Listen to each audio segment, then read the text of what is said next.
वज़ीर आला पंजाब मरियम नवाज की ज़ेर सदारत खुसूसी इजलास मुनक़िद हुआ, जिसमें रावलपिंडी, जेहलम, मरी और चकवाल के डेप्यूटी कमिश्नर्स ने KPIs के मुताबिक रिपोर्ट्स पेश की। वज़ीर आला ने चकवाल के डिविजनल पब्लिक स्कूल में उम्दा लाइब्रेरी के क़याम को सराहा और चकवाल में जंग अजीम अव्वल की तारीखी यादगार बनाने पर ज़िला इंतज़ामिया को खिराज तहसीन पेश किया।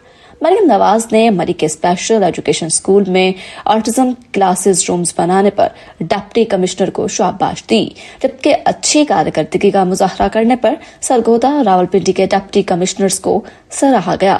इजलास के दौरान वज़ीर आला पंजाब ने तमाम बड़े शहरों में अंडरपासेस के इतराफ और ओवरहेड ब्रिज के नीचे ग्रीन बेल्ट्स बनाने का हुक्म दिया, जबकि लाहौर और रावलपिंडी समेत तमाम शहरों में ओवरहेड ब्रिज और अंडरपासेस की ब्यूटिफिकेशन की हिदायत की गई। वज़ीर आला ने तालीमी इदारों के सामने सड़क पर ज़ेब्रा क्रॉसिंग के साथ गेट एयर्स भी लगाने का हुक्म दिया है। वज़ीर आला मरियम नवाज ने ज़ेर तकमील तरक्याती मंसूबों की मॉनिटरिंग बेहतर बनाने की हिदायत की और मेन होल्स पर प्लास्टिक के बने ढक्कन लगाने का हुक्म दिया।